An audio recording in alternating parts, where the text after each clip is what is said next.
Hello everyone, welcome to 12th Commerce Economics lecture.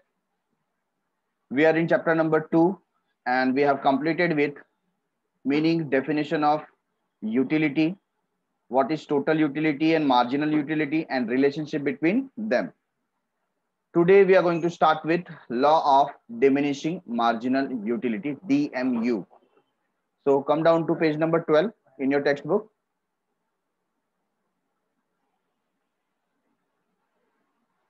So what is law of diminishing marginal utility? This law was first proposed by Professor Gaussen, but was discussed in detail by Professor Alfred Marshall. ये आपको ध्यान रखना है, propose किसने किया था? Professor Gaussian ने। और बाद में इसको एलॉबरेट करना या एक्सपांशन की बात करें, थोड़ा आगे लेकर के जाने की बात करें, सो प्रोफेसर अल्फ्रेड मार्शल इन्होंने इस पे काम किया और हमें इसके बारे में बताया in his book principle of economics which is published on 1890. The law of diminishing marginal utility is universal in character. What does it mean? कि ये पर्टिकुलर लॉ आप कहीं पर भी अप्लाई करें पूरे यूनिवर्स में सब जगह पर एप्लीकेबल होगा। और ये कहता किस बारे में है कि जो हमारी मार्जिनल यूटिलिटी है वो धीरे धीरे रिड्यूस होने लगती है। जैसा कि हम जानते हैं हमारे प्रीवियस क्वेश्चन में हमने देखा था, वी ड्रॉ अ शेड्यूल। यहाँ पर आप देखिए जो मार्जिनल यूटिलिटी आपको दिया है, जैसे जैसे सेम यूनिट हम कंज्यूम करते जाते हैं वन आफ्टर अनदर, हमारी जो यूटिलिटी है मार्जिनल यूटिलिटी वो क्या होते जाती है? रिड्यूस होते जाती है। ठीक है, यहाँ पर जैसा एग्जांपल है, फर्स्ट यूनिट पे 10 था, then 8, then 6, then 4, then 2, 0 and -2। तो ये क्या हो रहा है? ये हमारी यूटिलिटी डिमिनिश हो रही है, कम होते जा रही है, और इसी को यहाँ पर एक्सप्लेन किया गया है। It is based on the common consumer behaviour that utility derived diminishes with the reduction in the intensity of a want. किसी चीज को पाने में, कंज्यूम करने में इंटेंसिटी का बहुत बड़ा महत्व है। अगर आपकी इंटेंसिटी कम हो गई तो आपको यूटिलिटी भी कम मिलेगी, राइट? जैसा कि हम एग्जांपल देते हैं कि दो व्यक्ति है जिसमें से एक व्यक्ति ने 4-5 डेज से कुछ भी नहीं खाया और दूसरा व्यक्ति जो है उसको ऐसी कोई प्रॉब्लम नहीं है, वो इन जनरल जैसा उसका डाइट चलता है वैसा डेली बेसिस पे वो खा रहा है। अब दोनों के सामने हम कोई डिश रखें तो दोनों की इंटेंसिटी अलग है, तो दोनों को मिलने वाली यूटिलिटी भी क्या होगी? डिफरेंट होगी। जिसकी इंटेंसिटी ज्यादा है, the person who is hungry from last 3 to 4 days will get more utility as compare to person who is having regular diet. Yes और नो? तो यहां पर हम यही बात कर रहे हैं इंटेंसिटी के बारे में। सो स्टेटमेंट ऑफ लॉ क्या कहता है? According to professor Alfred Marshall, other things remaining constant, मतलब बाकी सारी सिचुएशन को हम कैसे रखेंगे? एज इट इज, उसमें कोई चेंज नहीं है। Other things are same. The additional benefit, we are talking about additional benefit, the additional benefit which a person derives from a given increase in his stock, उसके पास जो stock available है अगर उसमें बढ़ोतरी की जाए, उसमें बढ़ोतरी की जाए मतलब वो और कंज्यूम करे, तो उससे मिलने वाली जो यूटिलिटी है वो धीरे धीरे क्या होती है? रिड्यूस होती है। Diminishes with every increase in the stock that he already has. तो अगर उसका स्टॉक बढ़ेगा सिमिलर प्रोडक्ट का तो उसकी यूटिलिटी क्या होती जाएगी? डिमिनिश होती जाएगी।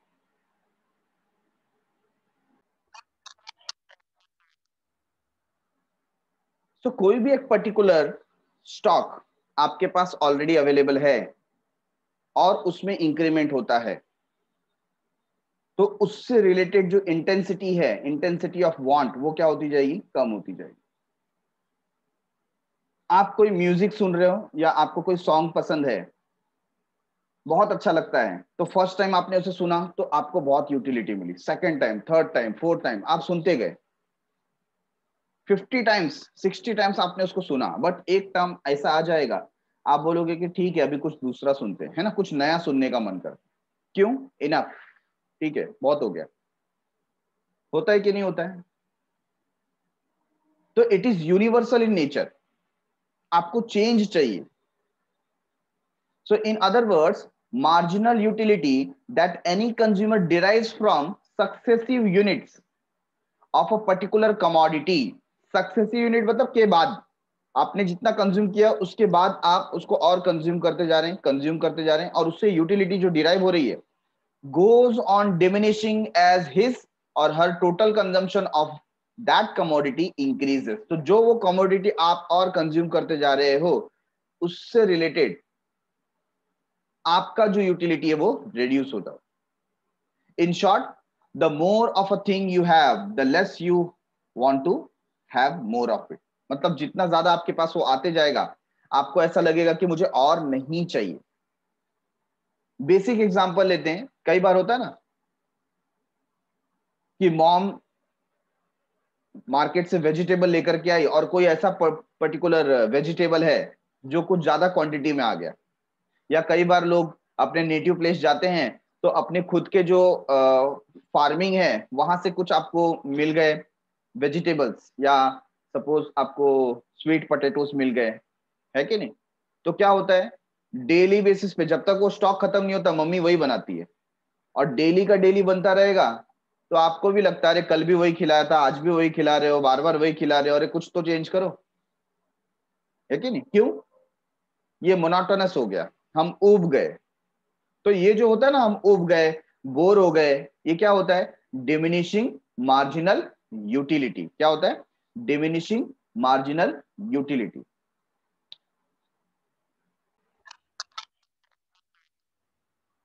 तो next part of the law, ठीक है, पहले हमने क्या देखा? स्टेटमेंट ऑफ लॉ, लॉ का स्टेटमेंट क्या है।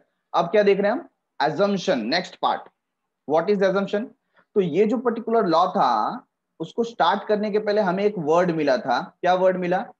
Keeping other thing being constant और अदर थिंग्स रिमेनिंग कांस्टेंट, बाकी सारी चीजें कांस्टेंट होनी चाहिए। तो ये लॉ कहां अप्लाई होगा?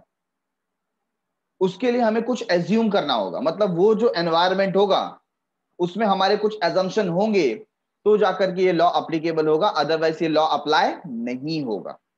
Getting it? सो क्या एजम्पशन है?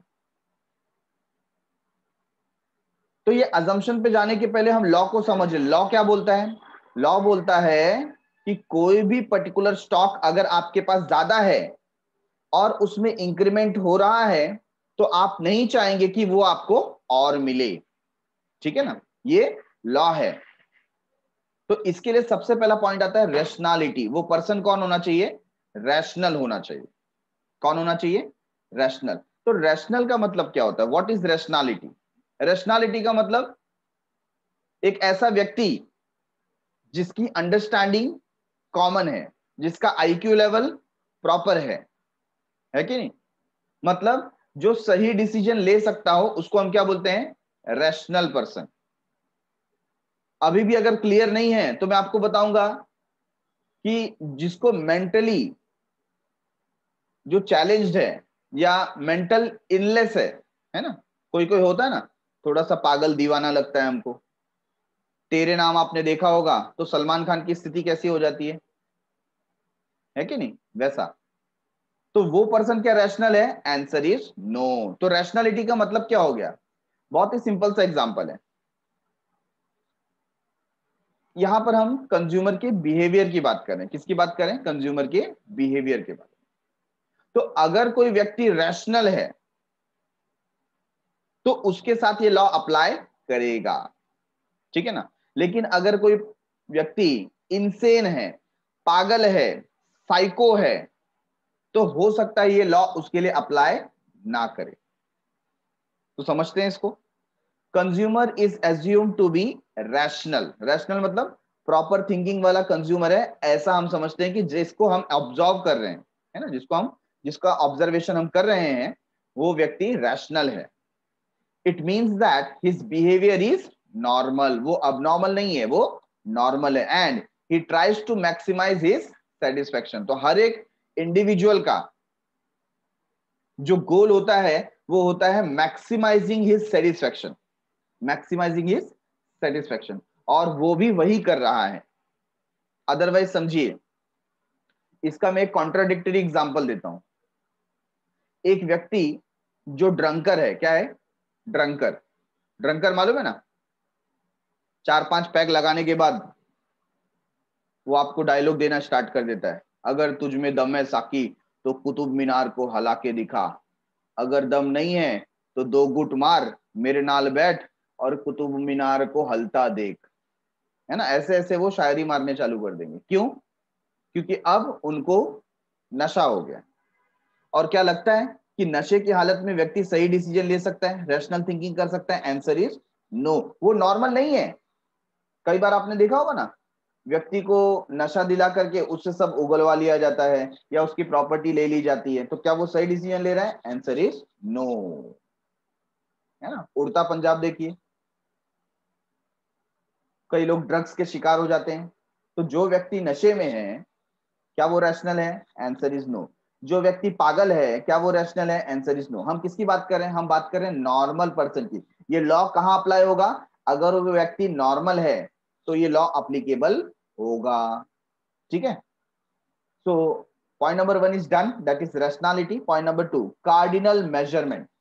अब ये हमारा बेसिक अजम्पशन है। इन रियलिटी हम यूटिलिटी को, सेटिस्फैक्शन को किसी रेंज में काउंट नहीं कर सकते, कार्डिनल मेजरमेंट तो नहीं कर सकते। है ना? कोई बोल सकता है, सपोज मैंने आपको पूछा जैसे कि है लव, आप अपने मॉम से कितना प्यार करते हैं, तो मैं ऐसा बोल सकता हूं आप अपने मॉम से कितना लीटर प्यार करते हैं, या कितना किलोग्राम प्यार करते हैं, या कितने किलोमीटर प्यार करते हैं। ऐसा कुछ यूनिट है उसका?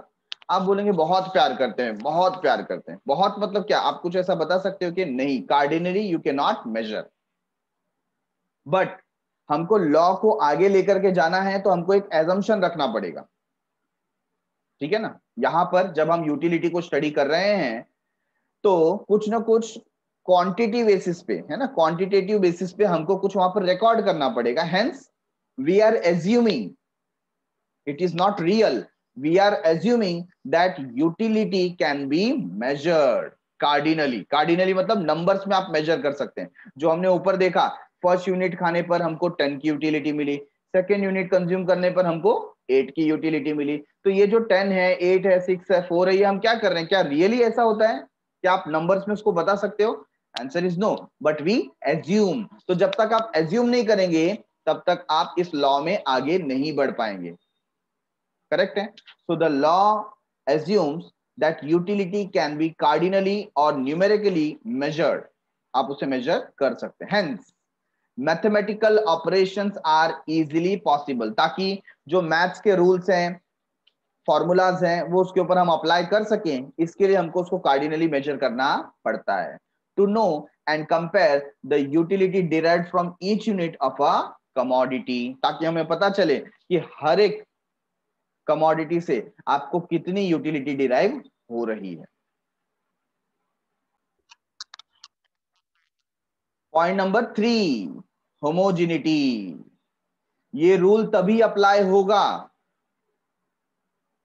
जब आपने ये जो प्रोडक्ट सिलेक्ट किया है कंजम्पशन के लिए वो आइडेंटिकल हो, सेम हो, होमोजीनियस हो। होमोजीनियस का मतलब क्या है? फॉर एग्जाम्पल आपने अपने टेस्ट ऑब्जर्वेशन में एप्पल को रखा हुआ है, तो एप्पल का क्या होना चाहिए? एप्पल का साइज, शेप, कलर, टेस्ट ये सेम होना चाहिए ना। ऐसा नहीं कि आपने टेस्ट सब्जेक्ट में जो एप्पल रखा हुआ है, एक एप्पल इतना बड़ा है, एक एप्पल छोटा सा है, एक उससे भी छोटा है, फिर एक एप्पल को आपने कट कर दिया है, चलेगा क्या? नहीं। क्या होना चाहिए? सारे कंजम्पशन में सबका यूनिट सेम होना चाहिए, ऑलमोस्ट। ठीक है ना? तो यहां पर होमोजिनिटी की बात कर रहे हैं। सो होमोजिनिटी क्या बताता है कि कोई भी एक प्रोडक्ट आपने लिया, फॉर एग्जांपल आप मैंगो ले रहे हैं, तो मैंगो आप ऐसे सिलेक्ट कीजिए कि जिसके अंदर क्या हो, उसका size, shape, colour, taste same हो। ऐसा नहीं एक बार आपने अल्फांसो वाला मैंगो लिया, कभी आपने तोतापुरी मैंगो लिया, कभी आपने लंगड़ा मैंगो लिया, है ना, इसके अलग अलग टाइप्स होते हैं। तो आप बोलोगे नहीं मेरी यूटिलिटी तो कम ही नहीं हो रही है, मेरे को हर बार मजा आ रहा है। ऐसा नहीं है, आपको क्या करना पड़ेगा? होमोजीनियस प्रोडक्ट लेना पड़ेगा। कैसा लेना पड़ेगा? होमोजीनियस। कोई स्टूडेंट बोलता है सर पहले मैंने एक ग्लास मिल्क लिया, दूसरे दिन मैंने क्या लिया, मिल्क शेक, तीसरे दिन मैंने वो मिल्क का कर्ड बना दिया, थर्ड डे मैंने मिल्क में स्ट्रॉबेरी डाल के पिया। तो क्या आप सेम प्रोडक्ट कंज्यूम कर रहे हो? नहीं, मिल्क है लेकिन आप उसके फॉर्म्स को चेंज कर रहे हो ना। तो क्या आपकी मार्जिनल यूटिलिटी डिमिनिश होगी? नहीं।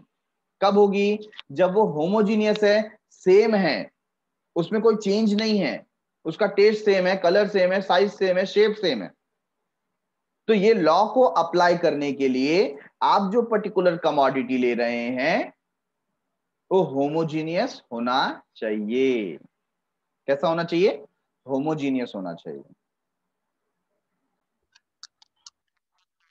तो लॉ को अप्लाई होने के लिए सबसे पहले जिस व्यक्ति के ऊपर या जिस ग्रुप के ऊपर ऑब्जर्वेशन हो रहा है, टेस्ट हो रहा है, वो लोग रैशनल होने चाहिए। दूसरा, हम ऐसा एज्यूम करेंगे कि यूटिलिटी जो डिराइव हो रही है उसको कार्डिनली या न्यूमेरिकली हम मेजर कर सकते हैं। तीसरा, जो प्रोडक्ट हम यूज कर रहे हैं उसके नंबर ऑफ यूनिट वो होमोजीनियस होने चाहिए, दैट मीन्स उसका size, shape, colour, taste same होना चाहिए। Point number 4, continuity. कंटिन्यूटी का मतलब क्या होता है? लगातार, without having gap. What does it mean? For example,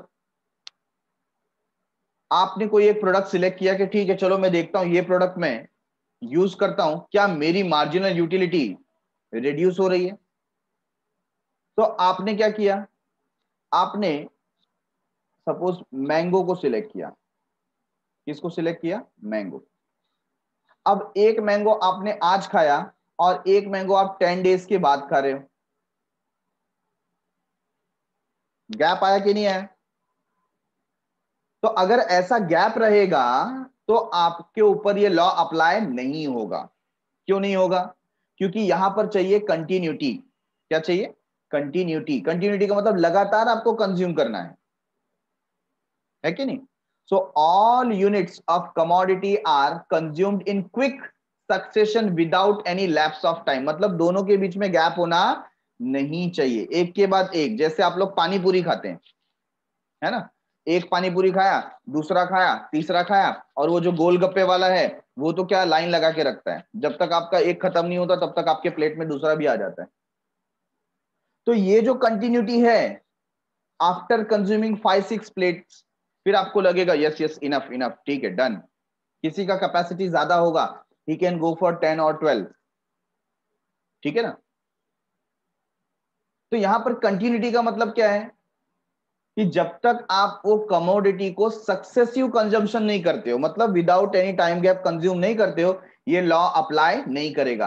आप आज एक कमोडिटी कंज्यूम करोगे, फिर आफ्टर अ वीक दूसरा कंज्यूम करोगे, फिर एक वीक का और गैप दोगे, फिर आपका मार्जिनल यूटिलिटी डिमिनिश नहीं होगा, ठीक है। Number 5, reasonability. What does it mean? कि जो कमोडिटी आप सिलेक्ट कर रहे हो उसकी क्वांटिटी रीजनेबल होनी चाहिए। For example, you are very much thirsty, ठीक है, आपको बहुत ज्यादा प्यास लगी है, बहुत थर्स्टी हो आप, और आप कहाँ गए, आपने किसी से बोला कि मुझे पानी चाहिए, ठीक है। तो रीजनेबल वाटर क्वांटिटी क्या है? What is reasonable water quantity? कि कोई एक पर्सन आपको 1 ग्लास ऑफ वाटर ला करके दे, this is reasonable water quantity, ठीक है ना। लेकिन कोई बोलता है अच्छा आपको पानी चाहिए ना, ओके, तो आपको एक एक स्पून पानी देता है। स्पून समझ में आता है? स्मॉल स्पून होता है ना, एक स्पून आपको वाटर देगा, 1 2 3, तो क्या लगता है आपको, आपका इंटेंसिटी कम होगा कि बढ़ेगा? क्योंकि this is not reasonable. Water की क्वांटिटी जो होती है वो तो एक ग्लास होती है ना नॉर्मल, आप किसी से भी पानी मांगेंगे तो वो 1 ग्लास ऑफ वाटर ऑफर करेगा। Getting it? तो यहां पर रीजनेबल होना चाहिए, कोई भी क्वांटिटी कैसी होनी चाहिए? रीजनेबल होनी चाहिए। So when we are talking about selecting a commodity, तो उसकी क्वांटिटी को भी आपको ध्यान रखना है, ना कर कि उसके स्मॉल क्वांटिटीज। फॉर एग्जांपल, आपने फूड डिमांड किया तो आप उसको एकदम डिवाइड करके स्मॉल क्वांटिटीज को काउंट कर रहे हैं, तो इसमें आपकी मार्जिनल यूटिलिटी डिमिनिश नहीं होती हुई दिखाई देगी। जैसे कि मैंने यहाँ पर वाटर का एग्जांपल लिया कि कोई आपको एक एक स्पून वाटर ऑफर करेगा तो आप बोलोगे और पिलाओ और पिलाओ, क्यों? क्योंकि स्पून इज नॉट रीजनेबल, वो बहुत स्मॉल क्वांटिटी है, ठीक है। अच्छा, इसके अलावा बहुत लार्ज क्वांटिटी भी नहीं होनी चाहिए। सपोज आपने टेस्ट सब्जेक्ट में रखा वाटरमेलन, क्या रखा? वाटरमेलन। अब वाटरमेलन इतना बड़ा होता है, आप उसको ऐसा नहीं बोल सकते कि लगातार 6 वाटरमेलन खाओ, ऐसा नहीं, तो उसको आपको पीसेस में डिवाइड करना पड़ेगा, है ना। हम जो वाटरमेलन के ऐसे पीसेस रहते हैं उसको डिवाइड करना पड़ेगा, राइट। तो उसके पीसेस को काउंट करेंगे क्योंकि वो रीजनेबल है। A full watermelon is not reasonable. Getting it everyone?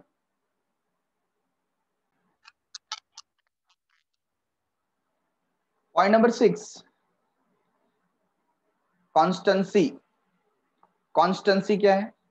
All the related factors like income, taste, habits, choices, like, dislike of a consumer should remain constant. constant का मतलब क्या होता है कि आपका जो पोजीशन है, आपकी जो हैबिट है, आपका जो टेस्ट है, वो क्या हो? कांस्टेंट हो, है कि नहीं? इसी को हम बोलते हैं keeping other thing being constant. बाकी सब क्या होना चाहिए? सेम होना चाहिए। फॉर एग्जाम्पल, किसी व्यक्ति को प्रिया गोल्ड बिस्किट बहुत पसंद है। क्या पसंद है? प्रिया गोल्ड का क्रीम बिस्किट वो बहुत खाता है, ठीक है। अब क्या हुआ, एक बार उसकी सैलरी इंक्रीज हो गई। सैलरी पहले उसको फॉर एग्जांपल 15,000 पर मंथ मिलता था, अब उसकी सैलरी हो गई directly 30,000 rupees per month. Income बढ़ गया। अब वो प्रिया गोल्ड की जगह इनकम चेंज होने की वजह से अब सोचता है मैं बर्बन बिस्किट खाऊंगा। क्यों? पहले उसकी कैपेसिटी थी ही नहीं बर्बन बिस्किट खाने की, ओरियो बिस्किट खाने की। ये बात समझ में आ रही है? तो जैसे ही इनकम चेंज हुआ ना, उसका कंजम्पशन भी चेंज हो जाएगा, और ऐसे केस में हमारा लॉ वर्क करेगा नहीं। Getting it? तो यहां पर ये जो लॉ है कब अप्लाई होगा? जब बाकी सारी चीजें कैसी रहेंगी? कांस्टेंट रहेंगी। उसका इनकम, उसका taste, habits, choices, like, dislike, everything will remain constant. Then and only then this law will be applied. Getting it everyone? तो बहुत ही सिंपलीफाइड तरीके से हमने समझा कि यहां पर बाकी सारी चीजें क्या होनी चाहिए? कांस्टेंट होनी चाहिए। अदरवाइज क्या होगा? आप अपने कमोडिटी को उतना फिर पसंद करोगे नहीं, और यहां पर हमको प्रॉपर रिजल्ट नहीं मिलेगा। Getting it? Point number 7, divisibility. Divisibility का मतलब क्या होता है कि अगर कोई कमोडिटी बहुत लार्ज साइज की है तो हम उसके ऊपर ये ऑब्जर्वेशन नहीं कर सकते। फॉर एग्जाम्पल, अभी आपने एक कमोडिटी परचेस की, फ्रिज। फ्रिज परचेस किया। अब एक बार फ्रिज परचेस किया तो क्या आप डेली फ्रिज परचेस करने वाले हो या मंथली फ्रिज परचेस करने वाले हो? Answer is no. 5 to 10 years के लिए आप वो फ्रिज परचेस नहीं करोगे, हाँ या ना? इसमें कोई डिविजिबिलिटी नहीं है, मतलब हम उसको स्मॉल क्वांटिटीज में नहीं ले सकते। तो यहां पर क्या बात कर रहे हैं? The law assumes that the commodity assumed by the consumer is divisible so that it can be acquired in small quantities. तो यहां पर लॉ एज्यूम करता है, फॉर एग्जांपल मैंने बात की वाटरमेलन की, तो एक पूरा जो वाटरमेलन है ना, वो क्या होना चाहिए? डिविजिबल होना चाहिए। अगर ये डिविजिबल है तो हम उसको स्लाइस के रूप में एक एक क्वांटिटी एज्यूम कर सकते हैं, ना कि होल कमोडिटी। तो यहां पर आपको देखना पड़ेगा कि यहां पर कांस्टेंट कंजम्पशन की बात कर रहे हैं, है ना। ऊपर हमने क्या बात किया? कंटिन्यूटी की बात की ना। किसकी बात की? कंटिन्यूटी की। तो वो कंटिन्यू कब हो पाएगा? जब वो डिविजिबल होगा। लेकिन मैंने आपको बताया कि अगर आप वाटरमेलन पूरा का पूरा एक को एक यूनिट कंसीडर करें, इतना बड़ा वाटरमेलन होता है, और एक व्यक्ति खाएगा ना तो दूसरा तो खा ही नहीं पाएगा, तो आप क्या ऑब्जर्वेशन करोगे? जबकि यहां पर मार्जिनल यूटिलिटी देखने के लिए आपको कितने यूनिट्स चाहिए? एटलीस्ट 3 to 4 यूनिट्स तो चाहिए ना। तो यहां पर जो यूनिट्स है वो कैसे देखोगे आप? इसको डिवाइड करके। डिविजिबिलिटी होनी चाहिए। क्या होनी चाहिए? डिविजिबिलिटी, ताकि वो रीजनेबल साइज में आ जाए। किस में आ जाए? रीजनेबल साइज में। Point number 8, single bond. एक एजम्पशन और है, और ये बड़ा अजीब सा अजम्पशन है, क्योंकि ऐसा रियलिटी में होता नहीं है। क्यों? कहा गया है a given commodity can satisfy a single want of a person. मतलब हम ऐसा एज्यूम करेंगे कि ये जो पर्टिकुलर कमोडिटी है वो उस पर्सन का सिंगल वांट ही सेटिस्फाई कर सकती है। बट ऐसा होता है क्या? नहीं। For example electricity. अभी इलेक्ट्रिसिटी की एक ये कमोडिटी है, इलेक्ट्रिसिटी से आपको एसी चलाना है एसी चलाइए, हीटर चलाना है हीटर चलाइए। आजकल इलेक्ट्रिक व्हीकल भी चलता है, फैन चलाना है फैन चलाओ। तो कितने सारे यूसेज होते हैं, लेकिन हम यहाँ पर इसको बात नहीं कर रहे। हम क्या बात कर रहे हैं? हम ऐसा एज्यूम कर रहे हैं कि वो पर्टिकुलर कमोडिटी सिंगल वांट को ही सेटिस्फाई कर सकती है उस पर्सन को, ताकि हम फोकस होकर के उसी को ऑब्जर्व करें। The law assumes an experience of a single want which is completely satiable at a given point of time. जैसे मैंने आपको यहां पर बताया कि आपने मिल्क को प्रोडक्ट सिलेक्ट किया है, तो आपको मिल्क कंज्यूम करना है, ना कि उसके अदर फॉर्म्स, है ना। आप मिल्क को कर्ड में कन्वर्ट कर देंगे, उसको चीज में कन्वर्ट कर देंगे, उसको आप मिल्क शेक बना करके पिएंगे, स्ट्रॉबेरी जूस बना करके पिएंगे, तो लॉ अप्लाई होने वाला नहीं है। ये सिंगल यूसेज के लिए है या सिंगल वांट को सेटिस्फाई करेगा, ऐसा हमको यहां पर एज्यूम करना है और उसके ऊपर ही स्टडी करनी। So here we have completed total 8 point. Point number 1 was rationality. क्या था? rationality मतलब जो हमारा सब्जेक्ट है वो नॉर्मल होना चाहिए। Number 2, utility can be measured cardinally. Utility को आप कार्डिनली मेजर कर सकते हो, न्यूमेरिकली। Number 3, homogeneity. जो प्रोडक्ट आप सिलेक्ट कर रहे हो उसके जितने भी नंबर ऑफ यूनिट है, सबका size, shape, colour, taste same होना चाहिए। Continuity, there should not be gap in to consumption. दो कंजम्पशन के बीच में गैप नहीं होना चाहिए। रीजनेबिलिटी, जो प्रोडक्ट आप सिलेक्ट कर रहे हो ये रीजनेबल साइज का होना चाहिए, और उसके हिसाब से आप डिसाइड कर सकते हो कि कितने यूनिट्स उसको काउंट किया जाएगा। Number 6, constancy. कॉन्स्टेंसी क्या बताता है? अदर थिंग्स कांस्टेंट होने चाहिए। अदर थिंग्स में क्या आ गया? उस व्यक्ति का income, taste, habit, choices, like dislike, ये सब क्या होने चाहिए? सेम होने चाहिए, कांस्टेंट होने चाहिए, उसमें कोई चेंज नहीं आना चाहिए, अदरवाइज उसका बिहेवियर चेंज हो जाएगा, बदल जाएगा। Divisibility, the law assume that कि जो प्रोडक्ट आप सिलेक्ट कर रहे हो वो डिविजिबल होना चाहिए। मतलब इनडिविजिबल गुड्स के ऊपर हम लोग ऑब्जर्वेशन नहीं कर सकते, उनको हमको काउंटिंग में लेना नहीं। और लॉ एज्यूम लास्ट में करता है कि जो भी कमोडिटी है वो उस पर्सन का सिंगल वांट सेटिस्फाई कर सकती है, ऐसा हम एज्यूम करते हैं। ठीक है, तो इसी के बेसिस पे हमने जो पहले एग्जांपल लिया था टोटल यूटिलिटी और मार्जिनल यूटिलिटी दोनों साथ में, उसमें से सिर्फ हम मार्जिनल यूटिलिटी का शेड्यूल अलग कर देते हैं, तो हमको यहां पर दिखाई देता है total 7 units. How many units we have? 7 units we have consume. कोई भी प्रोडक्ट आप ले लो, उसके 7 यूनिट्स कंज्यूम किए, और इस तरीके से वन आफ्टर अनदर कंजम्पशन के बाद हमारी यूटिलिटी क्या होने लगी? रिड्यूस होने लगी। तो ये शेड्यूल हम पहले से जानते हैं, और इस शेड्यूल को प्लॉट करके हमें क्या मिलता है? मार्जिनल यूटिलिटी कर्व मिलता है। क्या मिलता है? Marginal utility curve. Getting it everyone?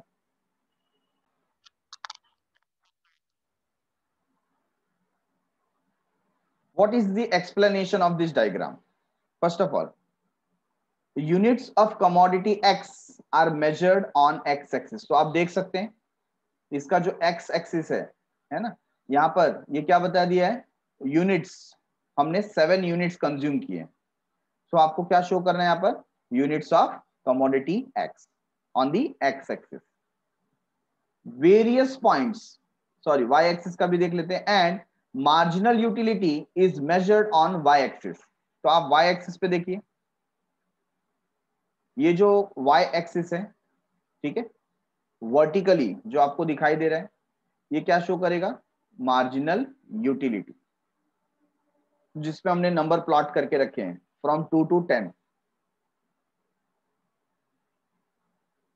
Various points of marginal utility are plotted on the graph as per the given schedule. Schedule के हिसाब से हमने पॉइंट्स प्लॉट करके रखे हैं और हमें क्या मिल गया, कर्व.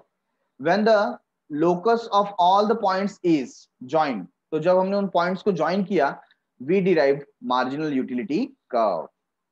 ठीक है. Marginal utility curve slopes downwards from left to right. अभी देखिए, जब आप एग्जाम में एक्सप्लेन करते हैं ना, तो आपको इसी वे में जाना है. आपको स्टार्ट कहां से करना है, सबसे पहले आपको स्टार्ट करना है कि एक्स एक्सिस पे क्या दिया गया है, वाई एक्सिस पे क्या दिया गया है, और इसी तरीके से हम ग्राफ ड्रॉ भी करते हैं ना. तो जैसे आपने ड्रॉ किया ना, उसी तरीके से आपको एक्सप्लेन करते जाना है कि एक्स एक्सिस पे यूनिट्स ऑफ कमोडिटी दिया है, वाई एक्सिस पे मार्जिनल यूटिलिटीज दिया गया है. ठीक है, और फिर हमने उनको प्लॉट किया. तो वेरियस पॉइंट को जब हम क्या करते हैं, कनेक्ट करते हैं, तो हमें क्या मिलता है, मार्जिनल यूटिलिटी कर्व. और ये जो कर्व है वो क्या हो रहा है, वो जा रहा है लेफ्ट से राइट की ओर, लेफ्ट से राइट की ओर. यस और नो. और कौन से स्लोप में है, डिमिनिशिंग स्लोप, मतलब इसका स्लोप डाउनवर्ड है, इसका स्लोप डाउनवर्ड है. So marginal utility curve slopes downward from left to right, which shows that marginal utility goes on diminishing with every successive increase in the consumption of a commodity. तो बहुत ही clear words में हमने यहां पर बताया कि जैसे जैसे नेक्स्ट यूनिट हम कंज्यूम करते जाते हैं, marginal utility goes on decreasing, marginal utility goes on decreasing. When marginal utility becomes zero, किसकी बात करें हम यूनिट 6 की बात करें. देखिए यूनिट 6 पे क्या हो गया था, जो हमारा मार्जिनल यूटिलिटी कर्व है उसने क्रॉस कर दिया किसको, एक्स एक्सिस को, एक्स एक्सिस को टच कर दिया, मतलब यहां पर वो क्या हो गया, जीरो हो गया. ठीक है ना. तो जीरो हो गया तो क्या हो गया, marginal utility curve intercepts the x axis, वो इंटरसेक्ट करता है, टच कर देता है. फर्दर कंजम्पशन ऑफ कमोडिटी, और अगर आपने और कंज्यूम किया तो क्या मिलेगा, डिस यूटिलिटी. क्या मिलेगा, disutility. Brings disutility और negative utility which is shown by the shaded portion in the diagram. तो सिमिलर एक्सप्लेनेशन हमने टोटल यूटिलिटी और मार्जिनल यूटिलिटी के रिलेशनशिप में भी देखा था. तो उस डायग्राम का एक पार्ट हमको यहां पर एक्सप्लेन करना है.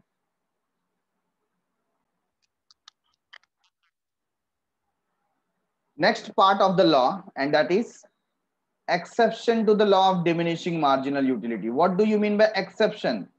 Exception को हम हिंदी में कहते हैं अपवाद. क्या कहते हैं, अपवाद. अपवाद का मतलब क्या होता है, ऐसा कमोडिटी, प्रोडक्ट, वस्तु या एनवायरमेंट जहां पर ये लॉ अप्लाई नहीं होता. कुछ चीजें एक्सेप्शन में चली जाती हैं, कहते हैं ना हम लोग, इन चीजों को छोड़कर. तो ऐसी कौन सी स्थिति है, ऐसी कौन सी सिचुएशन है, ऐसे कौन से लोग हैं जिनके ऊपर ये लॉ ऑफ डीएमयू लागू नहीं होता. तो अभी हमको अपने बहुत सारे क्वेश्चन के आंसर्स मिल जाएंगे जो हमारे दिमाग में चलते रहते हैं कि सर हर एक प्रोडक्ट में तो ऐसा थोड़ी होता है कि उसकी मार्जिनल यूटिलिटी डिमिनिश होती रहेगी. जैसे किसी स्टूडेंट ने लास्ट टाइम बात किया था अबाउट मनी, सर पैसा मिलता है तो हमको लगता है ना और मिलना चाहिए, और मिलना चाहिए, और मिलना चाहिए. तो उसमें तो कभी ऐसा नहीं होता कि हमारी जो मार्जिनल यूटिलिटी है वो डिमिनिश हो जाए, कम हो जाए, ऐसा किसी का होता नहीं है. तो कुछ चीजों को एक्सेप्शन में रखा गया है. उसमें सबसे पहला आता है हॉबीज. क्या आता है, हॉबी. हॉबी का मतलब क्या होता है, ऐसा एक्टिविटी जो किसी व्यक्ति को रेगुलर करने में अच्छा लगता है, उसे हम हॉबी बोलते हैं. किसी की हॉबी हो सकती है बुक रीडिंग, किसी की हॉबी हो सकती है लिसनिंग म्यूजिक, किसी का हॉबी हो सकता है कॉइन कलेक्शन, है ना. ऐसे डिफरेंट डिफरेंट हॉबी होते हैं. तो अगर किसी का कुछ हॉबी है तो वहां पर ये लॉ अप्लाई होता नहीं है. In certain hobbies like collection of various stamp, है ना, कुछ लोग स्टैम्प कलेक्ट करते हैं, पोस्टल स्टैम्प होते हैं ना, तो बहुत सारे लोग ऐसे होते हैं जो स्टैम्प कलेक्ट करते हैं। मैंने ऐसे देखे हैं बहुत सारे लोग जो पहले बस के टिकट्स मिलते थे आज से 6 to 7 years बैक, अभी तो वो प्रिंटेड फॉर्म में मिलता है, मशीन आता है, बट पहले ऐसा नहीं होता था। बस के जो टिकट्स होते थे उसको प्लग करके दिया जाता था, तो बस के टिकट भी कलेक्ट करते थे। ऐसे लोगों के हॉबीज होते हैं। तो stamp collection, coin collection, rare paintings, music, reading, ये सब क्या है, हॉबीज हैं। The law does not hold true because every additional increase in the stock give more pleasure. तो यहाँ पर अगर कोई कॉइन कलेक्टर है ना, तो उसको वो कॉइन और मिलता जाएगा, तो क्या होता है, उसको और चाहिए, उसका प्लेजर और बढ़ता जाता है, उसको और सेटिस्फेक्शन मिलता है और मजा आता है। जैसे कई बार देखो बचपन में अगर आप कॉइन कलेक्टर नहीं भी हो, तो जो डिफरेंट कॉइन होते हैं ना, फॉर एग्जांपल 10 का कॉइन आया नया नया, तो बहुत सारे बच्चे ना 10 का कॉइन जमा करते हैं, और जितना कॉइन 10 का हमको मिलते जाता है उतना उनको अच्छा लगता है। तो ये क्या है, एक डिफरेंट प्लेजर है, ये हॉबी बन गई है। क्या बन गई है, हॉबी। और यहां पर फिर लॉ अप्लाई होता नहीं है। लेकिन क्या ये ऊपर के सारे एजम्पशंस को फॉलो करता है, देखना पड़ेगा।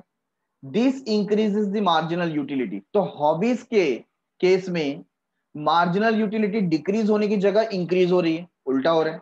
ऐसा क्यों? However, this violates the assumption of homogeneity and continuity. यहां पर भी होमोजिनिटी और कंटिन्यूटी का वायोलेशन होता है। मतलब जो कॉइन कलेक्टर है ना, उसको हमेशा क्या चाहिए, डिफरेंट कॉइन चाहिए। क्या चाहिए, different coin. Similar coin collect करते करते धीरे धीरे उसका मार्जिनल न्यूट्रलिटी क्या होता है, डिमिनिश होने लगता है। तो हॉबी के अंदर भी आप क्या करते हो, एक रूल को वायोलेट करते हो। कौन से रूल को वायोलेट करते हो, होमोजिनिटी। कोई म्यूजिक सुन रहा है, तो वो क्या करेगा, सॉन्ग को आफ्टर लिसनिंग 30 40 50 टाइम्स वो क्या करेगा, फिर बोलेगा next song, change the song, या उसका रिमिक्स सुनेंगे, है कि नहीं।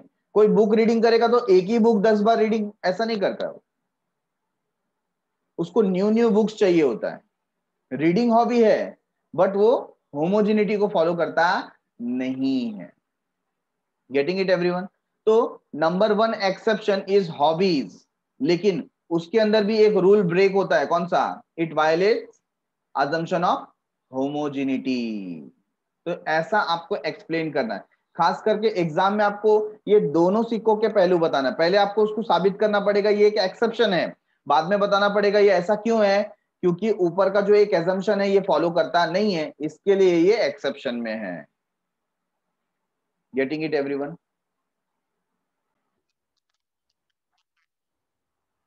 नंबर 2, माइजर। माइजर, माइजर मतलब कंजूस, मक्खी चूस, है ना। कुछ लोग ऐसे होते हैं ना जो पैसे खर्च ही नहीं करते, एक नंबर के कंजूस, और रोज क्या करते हैं, रोज जाकर के अपना जो कैश काउंटर है या जहां पर भी वो कैश रखते हैं वो काउंट करेंगे, देखेंगे उनके पास कुछ इजाफा हुआ है क्या, कुछ बढ़ा है क्या, कैश बढ़ते जाता है तो उनको अच्छा लगता है। माइजर, है ना। In this case a माइजर every additional rupee gives him more and more satisfaction. एक एक नया पैसा, है ना, जितना पैसा उसके पास आया ना उसको और सेटिस्फेक्शन लगता है, और मजा आता है, आने दो और पैसा आने दो। Marginal utility of money tends to increase with an increase in the stock of money, है ना। पैसे का स्टॉक बढ़ेगा तो किसी को बुरा नहीं लगता, किसी का मार्जिनल यूटिलिटी कम नहीं होता, वो तो चाहता है और आए और आए और पैसा आने दो। However this situation ignores the assumption of rationality. लेकिन ये जो माइजर होता है ना, माइजर रैशनल नहीं होता। उनको बहुत जोर से प्यास भी लगी है ना, समझो उन्होंने पूरे दिन भर पानी नहीं पिया, और कहीं पर भी जाकर वो पूछेंगे कि भाई एक बॉटल पानी कितने का है, वो बोलेगा सर यहाँ पर आपको पानी ना 40 रुपीज में मिलेगा। उसका दिमाग चलना चालू हो जाएगा, अरे मेरे यहाँ पर तो 20 रुपए में मिलता है, ये 40 रुपए में देता है, कौन पिएगा, है ना। रैशनल पर्सन रहेगा तो अपनी पहले प्यास, क्योंकि पूरा दिन हो गया ना, पूरे दिन से पानी नहीं पिया। लेकिन जो माइजर रहेगा ना, ही इज एबनॉर्मल, एक टाइप से क्या है, वो सही डिसीजन लेगा ही नहीं, वो पैसा बचाने के पीछे ही सोचेगा कैसा मेरा पैसा बच जाए बस। आदमी की जान जाती है तो जाने दो, लेकिन पैसा बचना चाहिए। तो क्या ऐसा व्यक्ति रैशनल है? Answer is no. तो यहां पर हम देखते हैं जो माइजर है वो इग्नोर करता है assumption of rationality. He is irrational person, he is abnormal person, he is not normal person. Getting it? तो पहला हमने पॉइंट देखा, it is hobbies. Point number 2 माइजर। Point number 3 addiction. किसकी बात की? एडिक्शन, किसी भी प्रकार का नशा, कैसा भी नशा। किसी किसी को चाय पीने का नशा होता है ना? तो कहीं पर भी जाते हैं, कोई उनको पूछेगा चाय पियेंगे? बिल्कुल पियेंगे, लाइए, जितना लाइए उतना पियेंगे, है ना? दिन दिन भर में 10 से 20 कप हो जाता है चाय उनका। किसी किसी को जो चेन स्मोकर रहते हैं, एक के बाद दूसरा सिगरेट, तीसरा सिगरेट, चौथा सिगरेट, है ना, उनकी मार्जिनल यूटिलिटी बढ़ती जाती है, जिसको हम तलब बोलते हैं। आने दो, आने दो, आने दो। So it is observed in the case of drunkard that the level of intoxication increases. जैसे जैसे नशा बढ़ेगा, है ना, with every additional unit of liquor consumed. Liquor मतलब यहां पर अल्कोहल, अल्कोहल जितना जितना वो कंज्यूम करता जाएगा उसका इंटॉक्सिकेशन बढ़ता जाएगा। सो marginal utility received by drunkard में इंक्रीज, और उसकी मार्जिनल यूटिलिटी और बढ़ती जाती है, एक पैक के बाद दूसरा, तीसरा, चौथा, आने दो, आने दो। Actually it is only an illusion, but actually में ये कोई एक्सेप्शन नहीं है, क्योंकि हमको पता है जब तक कोई व्यक्ति नशा नहीं करता ना तब तक वो रैशनल है। कई बार होता है ना, किसी किसी के, देखो आपके रिलेटिव्स फ्रेंड्स में कभी आपने देखा होगा, वो शाम को टुन हो जाते एकदम, तो उसके फ्रेंड सर्कल भी बोलते हैं नहीं अभी ना मेरे डैडी से मिलने का जरूरत नहीं है, अभी तो एकदम फुल एकदम मस्त है, अभी इस टाइम बात करेंगे तो आपको सही आंसर नहीं मिलेगा, है कि नहीं? मतलब वो पर्सन ही बदल जाता है। तो क्या वो रैशनल पर्सन है? Answer is no. This condition is similar to almost all addiction, सारे एडिक्शन में ऐसा होता है। However this violates the assumption of rationality. ठीक है ना?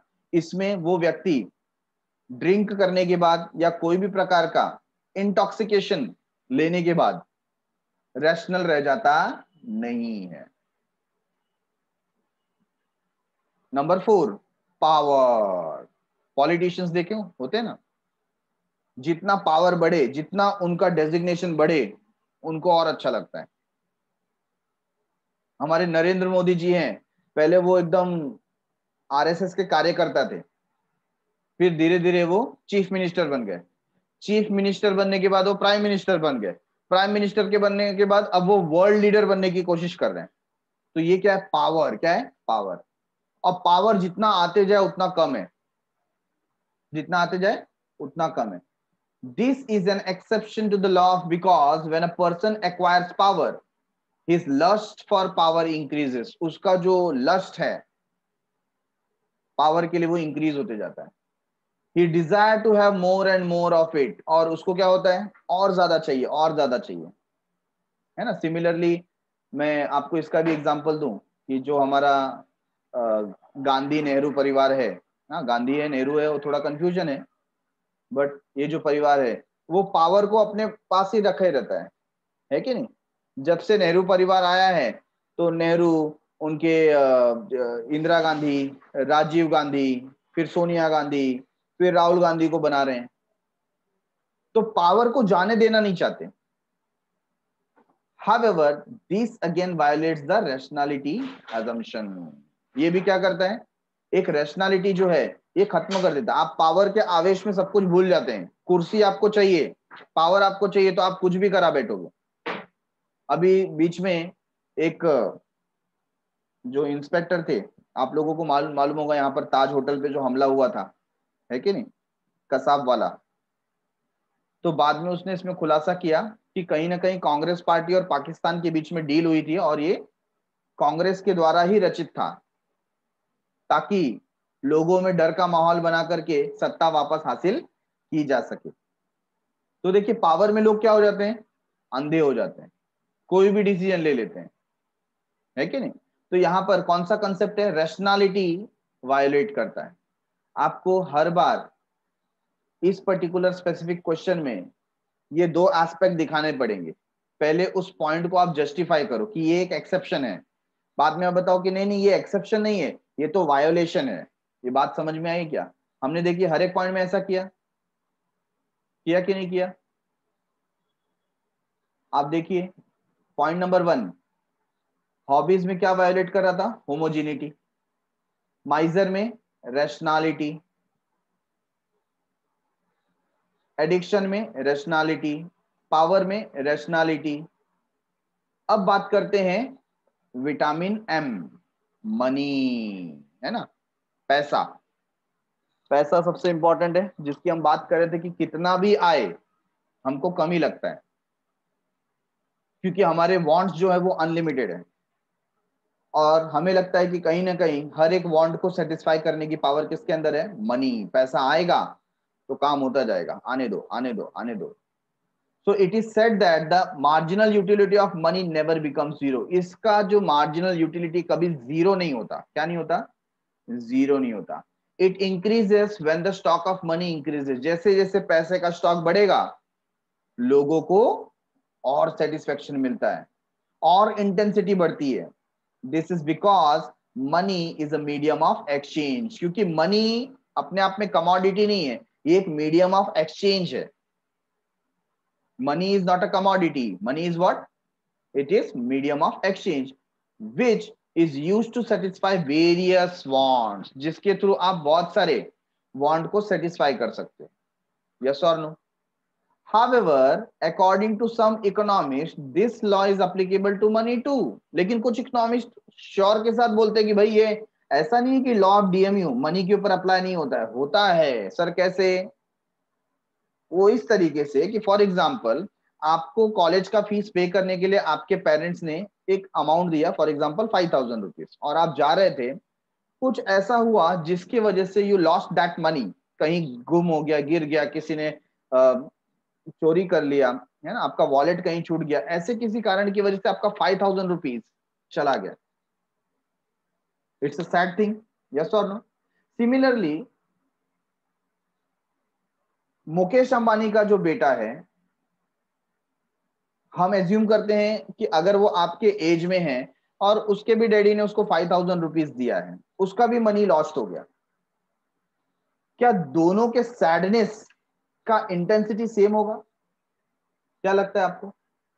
आपका 5000 लॉस्ट हो गया तो आपके घर पे आपकी जो आरती उतारी जाएगी, है कि नहीं, वो बहुत जबरदस्त होगी, दिवाली से भी ज्यादा मजा आएगा। लेकिन क्या मुकेश अंबानी के लड़के के साथ ऐसा होगा? नहीं। उसके लिए तो 5000 किधर गिर गया कुछ पता नहीं, ठीक है जाने दो, कुछ वैल्यू नहीं है। क्यों? उससे ज्यादा वो तुरंत का तुरंत कमा सकता है, अर्न कर सकता है कि नहीं? तो मनी के लिए उनका जो इंटेंसिटी है, मार्जिनल यूटिलिटी है, it is much lesser than a poor person. So for example, marginal utility of money is more to the poor. Poor के लिए marginal utility हमेशा क्या होता है? ज्यादा होता है than to a rich person. अगर हम कंपेयर करें तो रिच पर्सन का जो मार्जिनल यूटिलिटी है मनी से रिलेटेड वो कम होता है, बट पुअर पर्सन का ज्यादा होता है। However, these exceptions are only apparent, मतलब सारे exceptions की बात करें, जितने exception हमने यहां पर देखा, चाहे वो हॉबीज हो, चाहे वो माइजरी हो, या कोई एडिक्शन हो, मनी हो, तो ये सारे एक्सेप्शन दिखते तो हैं, लेकिन कोई ना कोई एजम्पशन को वो वायोलेट करते हैं, उल्लंघन करते हैं, रूल को फॉलो नहीं करते हैं, एजम्पशन को पूरा नहीं करते हैं। Hence they are not real exception. तो आपको कंक्लूजन में ये पॉइंट लिखना है, ये जो लास्ट का पैराग्राफ है, ये इस एक्सेप्शन के बाद आप कंक्लूजन में मेंशन करेंगे कि सारे के सारे पॉइंट्स हमें एक्सेप्शंस तो प्रतीत होते हैं, it apparent to be exception, but in any which way what they do, they violate the rules of assumptions. Getting it everyone?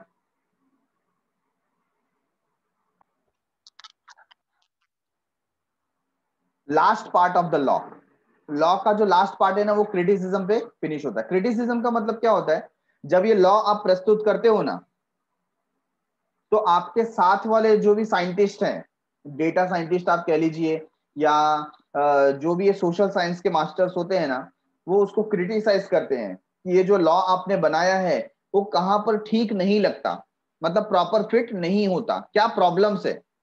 तो क्या प्रॉब्लम है? प्रॉब्लम नंबर 1, अनरियलिस्टिक अजम्पशन, है ना, अनरियलिस्टिक अजम्पशन। क्रिटिसिज्म का मतलब है निंदा। क्या करना? निंदा करना। निंदा करने का मतलब गलतियां निकालना, है ना। मतलब आपने लॉ बता दिया, तो उसमें मिस्टेक क्या है, लॉ बनाने में क्या प्रॉब्लम है, वो यहां पर देख रहे हैं। तो सबसे पहला आता है इसमें अनरियलिस्टिक अजम्पशन, मतलब ये जो आप अजम्पशन इसमें बहुत सारे लिए हो ना, कौन कौन से अजम्पशन आपने लिया है? होमोजीनियस होना चाहिए, सारे प्रोडक्ट सेम होने चाहिए, किसी का इनकम टेस्ट प्रेफरेंस चेंज नहीं होना चाहिए। ऐसा होता है क्या? बोलिए।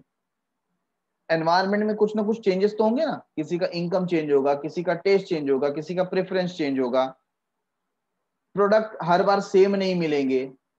इवन दो ऑरेंजेस आप देखते हैं, दो एप्पल आप देखते हैं, वो भी एकदम आइडेंटिकल होते नहीं है, उसमें भी 19-20 होता है।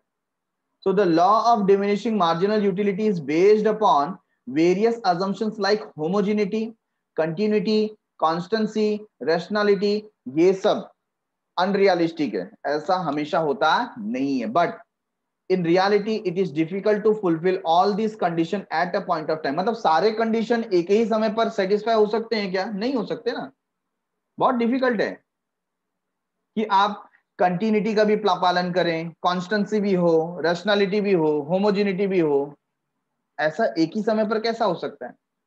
तो ये अनरियलिस्टिक है, ऐसा रियलिटी में होता नहीं है। Number 2, cardinal measurement. ये तो पहले ही हमने बता दिया था। एक्चुअली इन रियलिटी आप यूटिलिटी को नंबर्स में मेजर नहीं कर सकते कि मुझे 10 यूटिलिटी मिला, मुझे 12 यूटिलिटी मिला, मुझे 8 यूटिलिटी मिला। अरे ये नंबर आपने कैसे डिसाइड किए?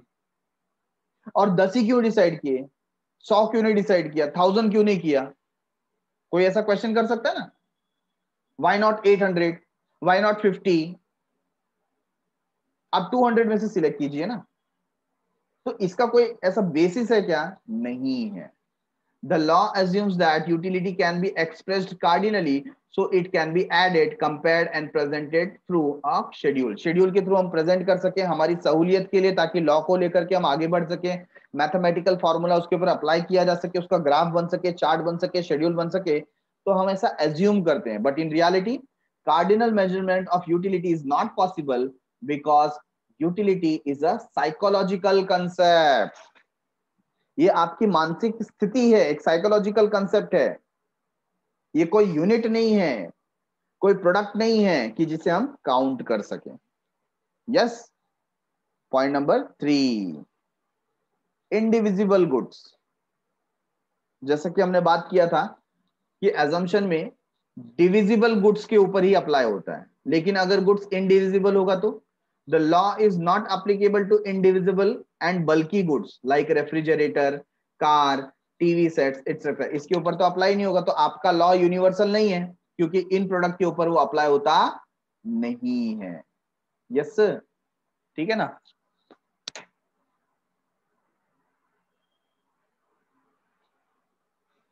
Point number 4, constant marginal utility of money. Constant marginal utility of money. The law assumes that marginal utility of each unit of money remains constant। Law ने ऐसा एज्यूम किया था कि मार्जिनल यूटिलिटी ऑफ मनी जो है वो क्या होता है? कांस्टेंट होता है। However, critics argue that marginal utility of money differs from person to person। है ना, हमने अभी अभी बात किया एक्सेप्शन के अंदर कि मार्जिनल यूटिलिटी ऑफ मनी सभी के लिए सेम होता नहीं है, पुअर्स के लिए ज्यादा होता है और रिच पर्संस के लिए कम होता है। It influenced by the changes in prices, stock of money etcetera. तो ये प्राइस के ऊपर डिपेंड करता है, स्टॉक ऑफ मनी के ऊपर डिपेंड करता है, बहुत सारी चीजों के ऊपर डिपेंड करता है। तो हमने जब ये पर्टिकुलर लॉ स्टार्ट किया था तो हमने बात की थी कि मार्जिनल यूटिलिटी ऑफ मनी क्या होता है? कांस्टेंट होता है। बट ऐसा भी रियलिटी में होता नहीं है। इसके बाद जो लास्ट हमारा अजम्पशन था कि कोई भी एक प्रोडक्ट सिंगल यूज में आएगी या किसी भी ह्यूमन वांट को सिंगली सेटिस्फाई कर सकती है, मतलब उसका सिंगल वांट ही क्या होगा, सेटिस्फाई होगा। बट ऐसा होता है, नहीं होता है। The law is restricted to satisfaction of single want at a point of time. एक समय में एक ही वांट सेटिस्फाई होगा, ऐसा एज्यूम किया गया है। However in reality a man has to satisfy many wants at the point of time. मतलब at a point of time, एक ही समय पर उसके बहुत सारी इच्छाएं उसको कंप्लीट करनी होती है। वो कोई एक इच्छा के बारे में हमेशा नहीं सोचता, वो सोचता है मेरी और इच्छाएं एक साथ कंप्लीट हो जाएं। ठीक है ना। तो ये 5 पॉइंट्स ऐसे हैं जो ये लॉ के अगेंस्ट में मतलब बोलते हैं कि ये लॉ अनरियलिस्टिक है, इसका कार्डिनल मेजरमेंट नहीं हो सकता जो आपने बताया है। ये जो आपने बताया कि डिविजिबल गुड्स होना चाहिए, तो ये इंडिविजिबल गुड्स के ऊपर तो अप्लाई ही नहीं होता। और जैसा आपने बोला था marginal utility of money constant होता है, वैसा भी रियलिटी में नहीं है। और एट अ टाइम ह्यूमन को चाहिए रहता है कि उसके मैक्सिमम वांट्स सेटिस्फाई हो, ना कि सिंगल वांट। तो यहां पर हमने ये पर्टिकुलर लॉ को फिनिश किया, which is law of DMU.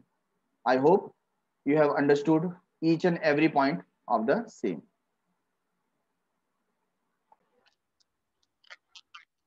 So done for the day. Thanks a lot for watching. मिलते हैं अगले एपिसोड में with significant of law of DMU.